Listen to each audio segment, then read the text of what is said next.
Riding Side Saddle, we're back. And today, Lisa and I are talking about intuition. I thought you were going to say that. Not premonition, intuition. Oh. But they're kind of connected, aren't they? Yes. They are. Mm-hmm.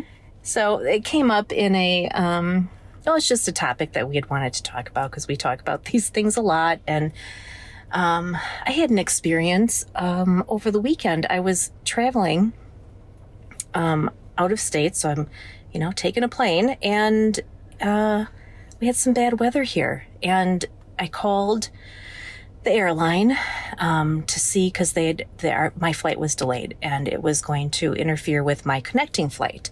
So I called the airline to see what we could do about that, and they gave me a couple of options. One was to just book the next flight out and catch the next connecting flight, which was fine, or catch the early morning flight, 7:30. It's not that early, but it's early.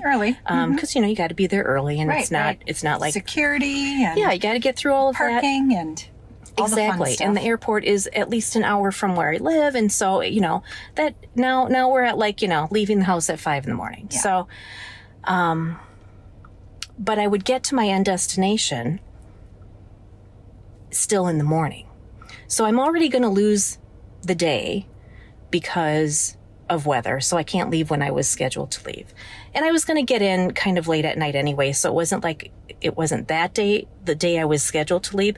I wasn't really missing anything that day, but I couldn't start the next day bright and early at my end destination.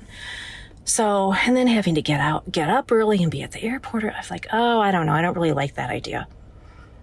Because I want to be there today. Yeah, you were stuck on that. I was stuck on that. I want to be there today.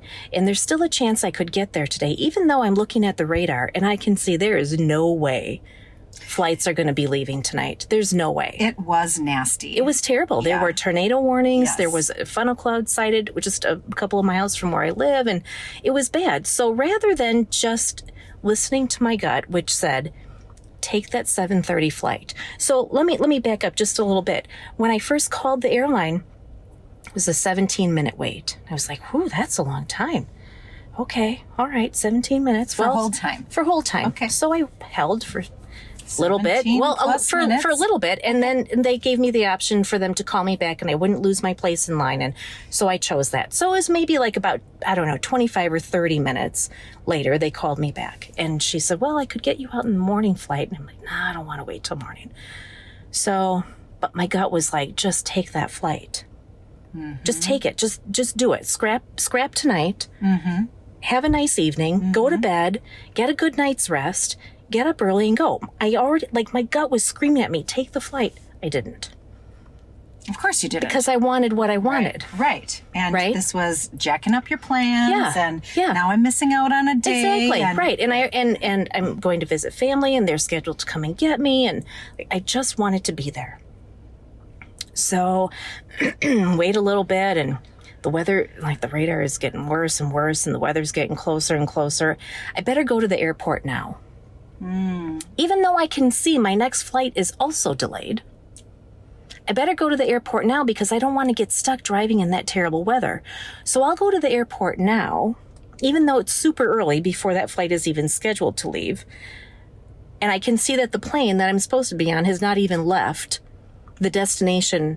It's from previous. So, and it's coming to get me. It hasn't even left that place yet, but I'll leave now. Okay. So I go, and I'm traveling with somebody, and so we get in the car and we go, and we're at the airport, and we're at the airport, and we're at the airport, and now it's getting to be where I can see I'm going to miss the next connecting flight.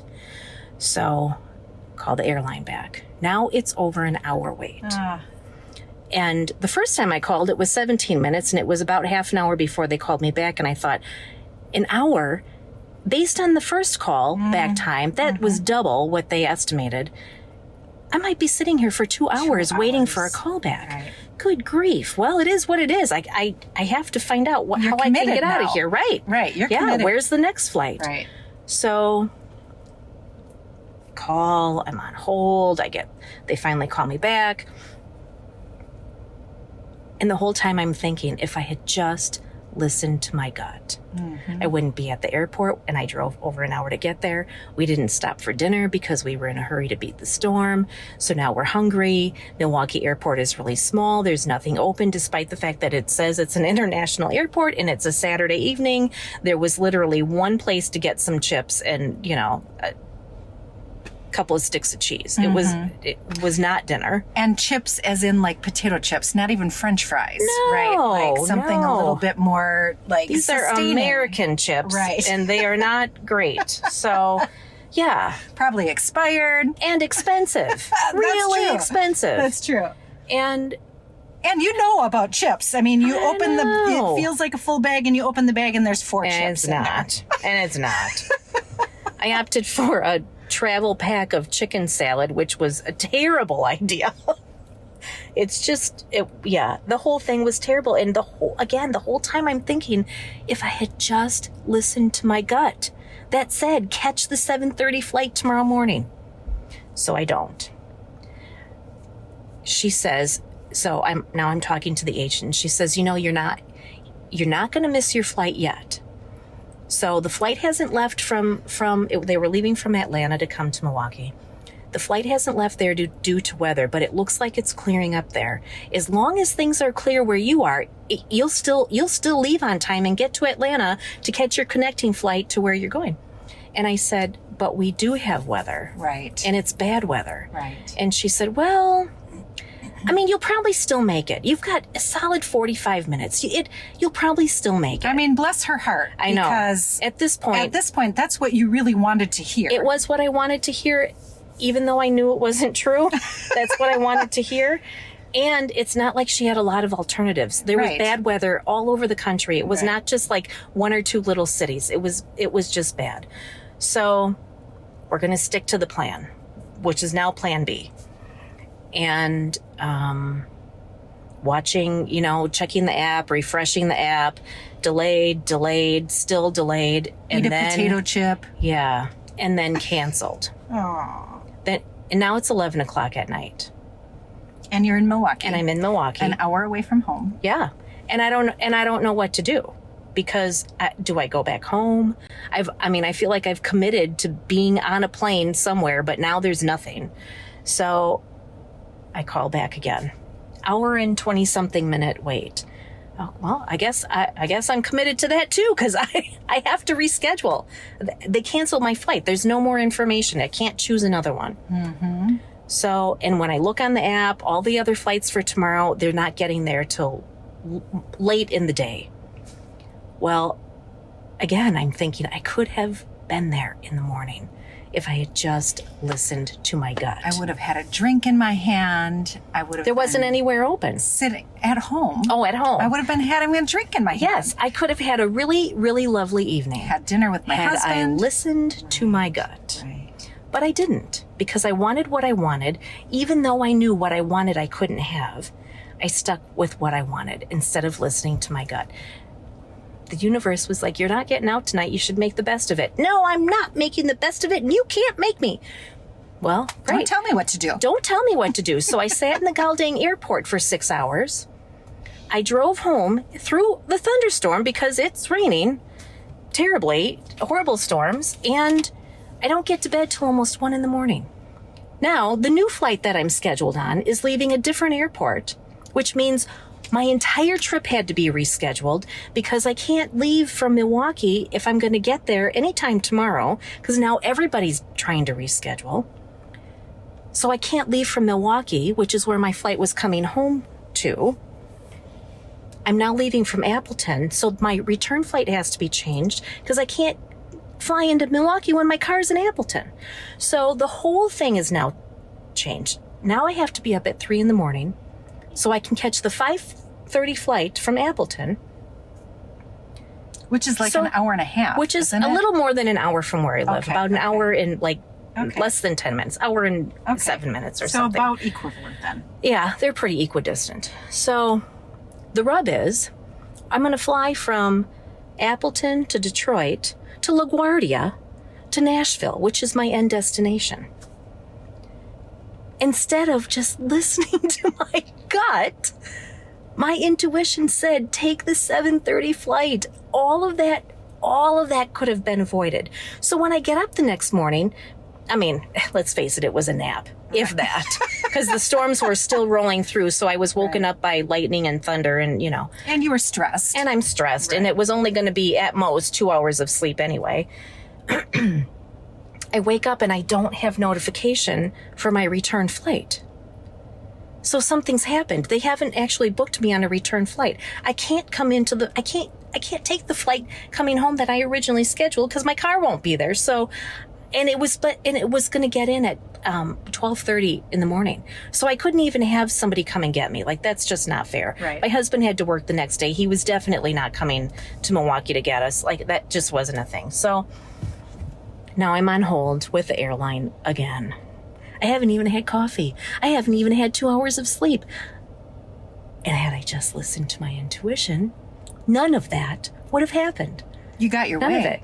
Yeah, I got my way all right. I still didn't get where I wanted to be when I wanted to be there. I still didn't get there till late in the afternoon, early evening, like in time for dinner. But I could have been there in the morning if I had just accepted, these are the facts. My intuition says that's a good deal. Take it. Right.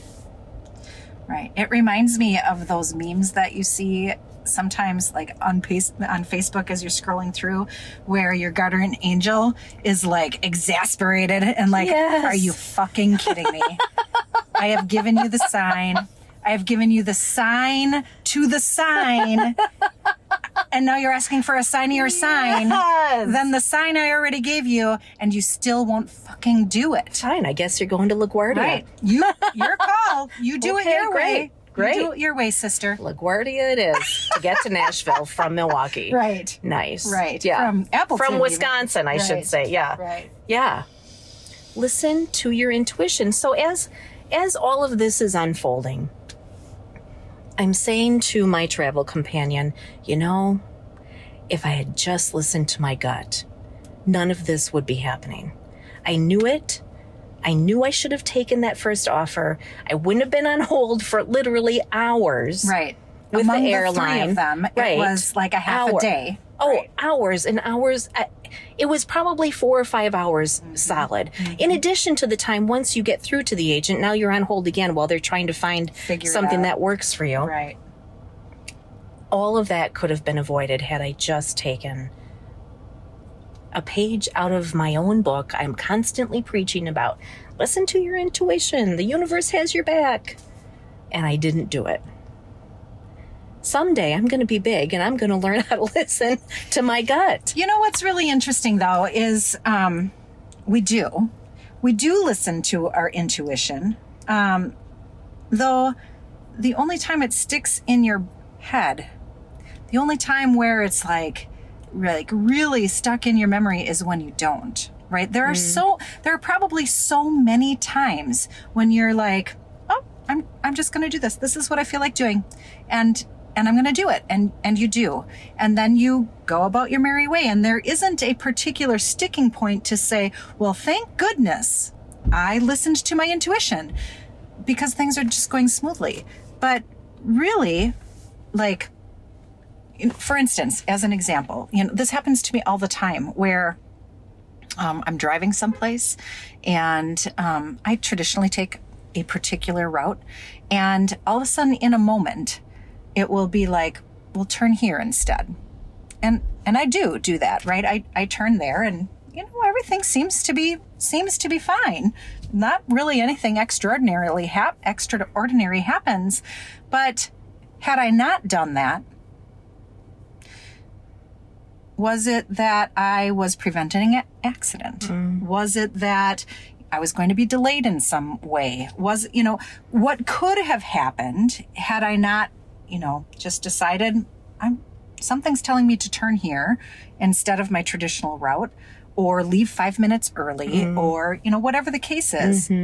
Like those sticking points, to your point, had I listened to my intuition, none of this would have happened. But when you do listen to your intuition, none of that happens and you don't know it. right. Yeah. Exactly. Like there's nothing there to stick with you to say, Right. shit, thank goodness I listened to my intuition Right. because I missed out on Yes. all of the stuff that I don't even realize. I don't even know I Right. missed out on. Yeah. Right. So it's kind of like this, it's a little bit of a snafu. Not a snafu isn't the right word, but like a little bit of a, it's tricky.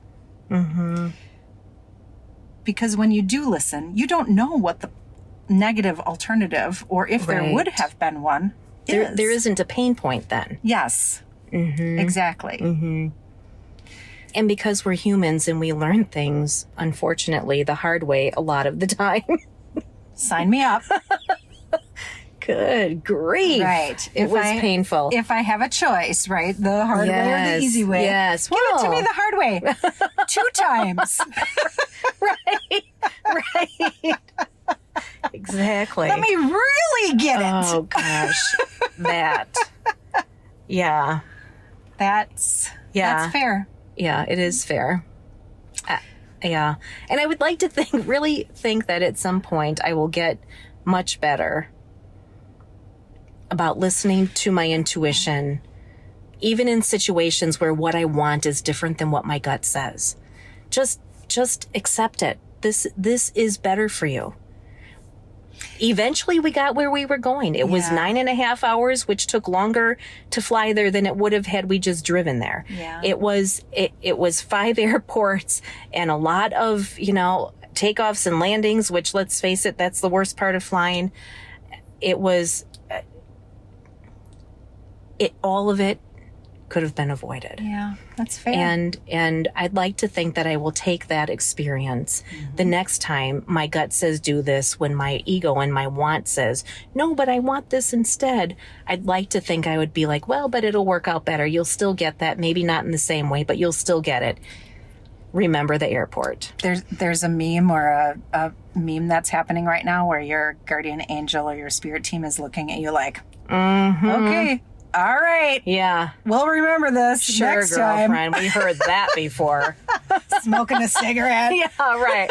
I'll wait for that while I hold my breath. I mean, I hope not, but that's probably true. Well, perhaps this will ring through your mind next time. I'm trying to soften this right for you, because it does hurt, right? You experienced that. It was painful. It was a painful painful experience. But realistically speaking, let's really talk about intuition. Is intuition traditionally equal to logic? Not in my situation. Oftentimes I will get some type of information or message or feeling or instinct, and it's like, well, what? That doesn't even make any sense. Why would you do that? And then all of a sudden you start pulling it through this logic filter. Well, I'm afraid of this, or why would you do it that way? That doesn't make sense in the world, the way the world is designed.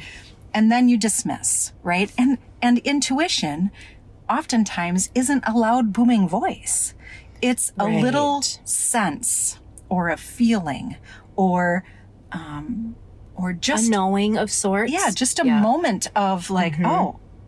So it's easy to dismiss those things. I want a signier sign. Yes. Please give me a sign that is signier than the last sign to confirm the sign is actually a sign. Right. It's absolutely a trust issue. It is. And I mean, there have been times, so Lisa and I, because we're cousins, we've had all sorts of grand plans and schemes, and some of them were really great and some of them were maybe not so well formed. But at one point we were thinking, you know what, there's this place for sale and we should buy it and open up a coffee shop. That would be really great. That was a good plan. It was a good plan. The coffee shop was in a building, so it was part residential, part commercial building. Yeah. And there were, I think, 3 or 4 apartments in the building and then this commercial space. Cutest little place. It was very cute. I mean, in the end, we realized it needed a lot of work. But on my way to the showing of this place, I'm on my way and I'm stuck in traffic. And so I'm, a little nervous I might be late. And while I'm stuck in traffic, the car in front of me the license plate says go for it. Ah! Right. My speedometer. That is not a signy sign at all. Yeah, exactly. I'm like, well, do you think this means that we should buy it? Do you think this means we should, I don't know, go for it? I'm not sure. Can you give me another I need a signier sign than that. So my odometer, not speedometer, the odometer that has all the miles on my car, it had the birthdays in order of me and my 2 children. That's a pretty good sign. I mean, yeah, I'd classify that as a pretty signy sign. Yeah, and then go for it. Like and yet we didn't buy that building. No. I didn't buy that building. We didn't open our coffee shop. No. And we talk about it all the time as a missed opportunity. Not yet. Okay, not yet. But we talk about that as a missed opportunity. We do. Every time you drive past that building, I don't drive past it nearly as often as you do, but there's a longing like, oh, we could have had that really fun space and business, and we had all these grand plans, and I don't know. Is it a missed opportunity or was it a near miss? Well, that's exactly my point, right? Yeah. Like intuition gives you these things and they're soft, right? And you have to be paying attention. I mean, the license plate was that was not really that soft. It's tangible, visible. Okay, but then you start comparing it to logic. And that's why we didn't buy it. Right. Because So I saw this license plate that said go for it. But like this building, and how much this building costs and what's required in the building. And it's an hour from my job. Right. And then am I going to quit my job? And will I have enough money to make the mortgage on this building? That needs work. That needs a lot of work. So that's the point, though, right? These signs that are fucking signy signs. Like they are, I don't know, it can't get more signy than go for it. Right. But then you start evaluating it against logic and you're like, I've been programmed to live in this world. Yes. And the program says use logic, and I'm afraid, and I don't feel comfortable taking this risk. All the time, the license plate says, go for it. Go for it. Yeah. So what do you do? Right? That's a hard delineation to make. Is. Like, I'm going to throw, all logic to the wind. And I'm going to follow what a license plate says. So that just made my throat close up a little bit. Oh, sorry. Right? But that's throw all logic to the wind. The left side of my brain is very, very developed. I am a problem solver. I am logical. I getting to the whimsical, follow the license plate. Like that's hard. Yeah. That's hard. Yeah, it is. And I don't think that you're alone. Neither am I. That's the filter that I go through to be like, okay, so I saw your sign and it was kind of signy, but let's be realistic here. I still live in the human world and that doesn't fit. But that is the trap sometimes. It is, isn't it? Right? Like that's the trap. Like why are you shutting it down? The life you want is on the other side of that. Right. Like who's to say we have to live in the world of the human? We've determined that, well, no, there's not any possible way. There's not any possible way that will work because of logic A and logic B and logic C. Well, who the fuck says the universe works on the logic that we predetermined in the world of Earth? Right. None. This is getting a little off, but it is themed to what we've been talking about for for the last couple of hours. So an example of two of mine that I can pull up are things. I oftentimes get the very subtle types of messages that oftentimes I'm like, not that signy. Right. Not as much as I need. Try again. But there are also times where I remember distinctly getting very significant messages. And they were in moments of acute situations. So when I was just out of high school, early 20s, maybe even 19 or something. But I was driving and it was way back when you didn't have to legally wear a seatbelt. And I didn't. I really just didn't wear a seatbelt because nobody you didn't did, have honestly. to. Right. Yeah. So it was winter and I was driving to work. I worked at a grocery store, so I had to be there at 6 a.m. It was snowing and the roads were kind of crappy. And I distinctly, like, it was no joke, got the voice, loud, like male, distinct voice, put your seatbelt on. And it wasn't like, oh, hey, like, oh, you should probably, like, I don't know, buckle up. It wasn't that. It was put your seatbelt on. It was a demand. Yes. And like, that was 30 years ago. And it's like It's bringing still up emotion for me. And I was like, holy shit. Okay. Right. Like, Got it. Doing it. right. Yeah. Right. And not more than 2 minutes later was I in an accident. Oh my gosh. Yep. Oh, Lisa. So, right. So That gives me goosebumps. So and that- not okay. So- wow. So that was like a sign that could not be any like more blatant. Yeah. And I followed, thankfully. There are other Wow. situations where it was acute that happened that way. And I was fine, right? The car was not fine. I was fine. Yeah. Had I not listened to the big booming voice You that may says, not. hey, like, Put your pay seatbelt attention. on. Yeah. Right. This is not a joke. This is no joke. Put your seatbelt on. I don't know what could have happened, right? I could have been seriously injured. But to my point, because nothing happened, You don't know Right. to say I should have listened. That was my intuition screaming at me and I didn't listen. that's right. Right. That's right. So, like, Ooh, that's good. yeah, like there are pieces that are like, you better fucking listen. Like, Right. and you better listen now. Right. It's like your dad yelling at you. Put That- your seatbelt that on. was- Okay. That was like the voice of God. Yeah. Like, for real. look, this is no joke. Put your goddamn seatbelt on. Right. And I suppose, And I like, mean it. I suppose if, it might be a situation where I'm going to be traveling for 9 extra hours. It's like, all right, do what you want, girl. Fine, you won't listen. Right. Get what you get then. Right. Yeah. What you get and you don't throw a fit.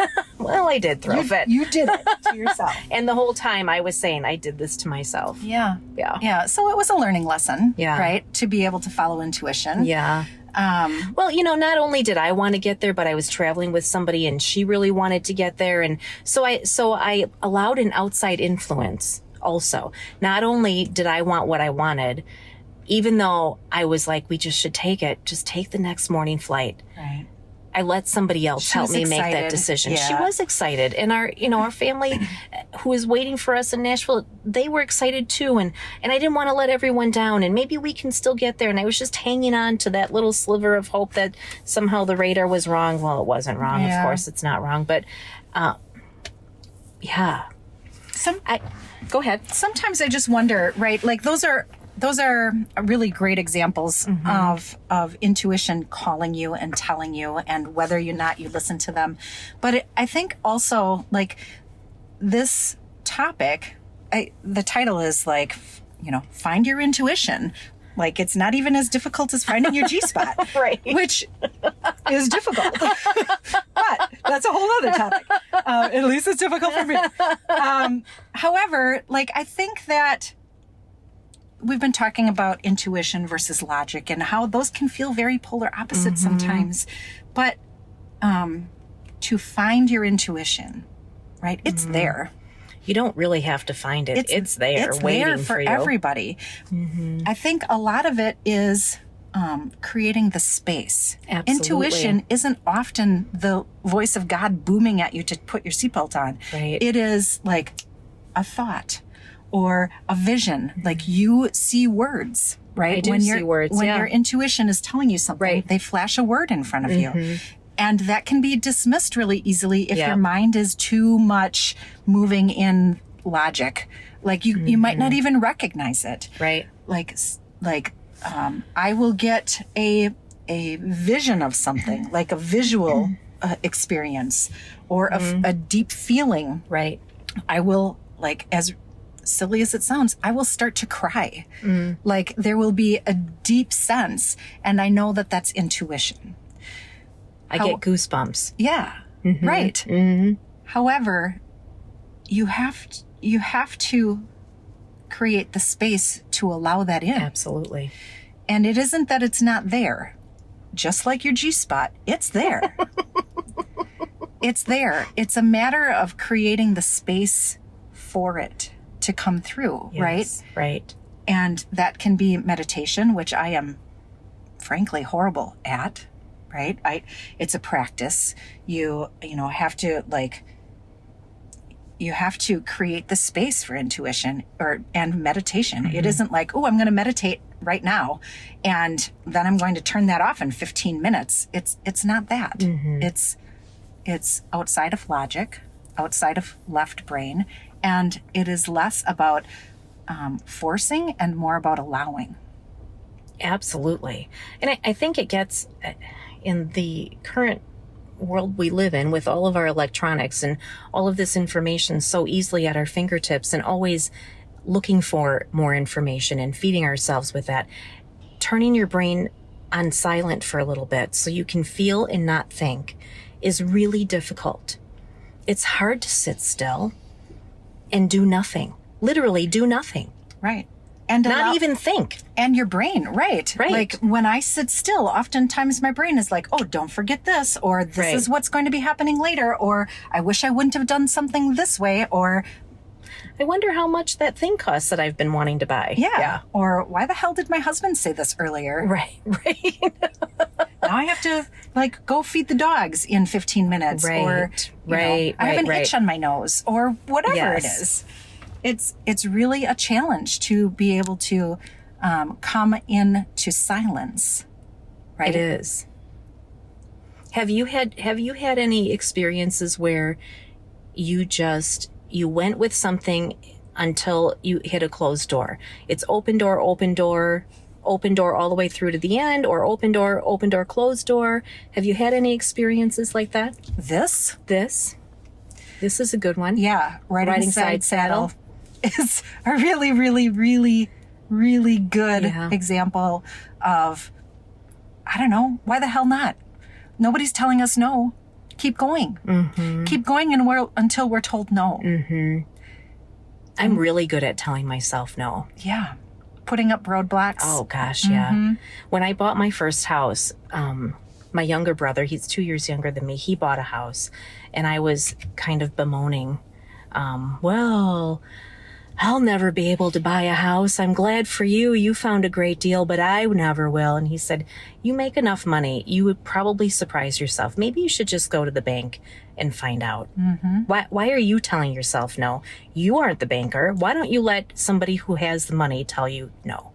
So I went to the bank, and of course I qualified, right? So I've got this chunk of money. I'm pre-qualified for this much money. And, I start looking for a house in the town I lived in. And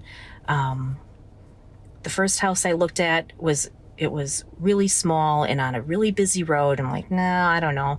That's probably not the right place for me. And in the meantime, someone else had put an offer in.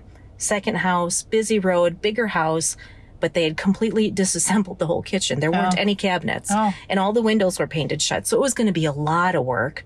And then someone else put an offer in, but the price was really cheap. Someone else had put an offer in before I did. So that's not my house. My kids and I are literally out for a walk on a Sunday afternoon, and we come upon this house with a for sale sign, and there is an open house. Well, let's go in. It was a small house, not as small as the first house we saw, not as big as the second house. The street was not busy. It was a block away from school. We walked in, and I said, this is it. This is our house. I just knew it. It was that knowing, right? And so I kept going. Okay, I qualified. Okay, I found a house. Yeah. Put an offer in. And I mean, I was broke. I was real broke. And I'm talking to the agent who's also the owner, and we're negotiating closing costs and things. And I said, listen, I've got money for this, but I don't have money for that. So they picked up the closing costs. They increased the price a little bit to cover that. So, I mean, essentially I paid it, but it didn't come out of pocket. Right. And so that's great. Now we have a signed contract, but I don't have money for appliances. Right. I need a washer, a dryer, a stove, a refrigerator. I don't even have a lawnmower. I was renting. I had been a renter up to that point. Now I have grass to cut, and I don't have money for all this stuff. Well, I got this far. I don't know where it's coming from, but it's going to have to come, because I don't have enough money to buy all of those things. So I get a call, and it's the owner / agent, and she says, so we're buying my friend's house, and she's moving in with her boyfriend. All of her appliances she needs to get rid of. You can have them all. Washer, dryer, stove, refrigerator, dishwasher, lawnmower for $250. Done. All of my problems were solved. And I absolutely had $250. I didn't have several thousands of dollars for appliances. No closed doors. Open door, open door, open door. Even when I couldn't see the next door, it was already open. Mm-hmm. And so sometimes truly blind faith, right? Just following in blind faith until there's a closed door. I had told myself no so many steps along that way. But the universe said, no, the door's open. Right. And it's yours to walk through if you wish to. Right. And it was a matter of literally just making the decision to not close the door in front of you. Right. Like, to look at it and say, okay, it's open. It's open. So what the hell? Let's give it a shot. Right. Let's walk through. Right. And see what happens. Yeah. Yeah. This is Riding Side Saddle. Sure is.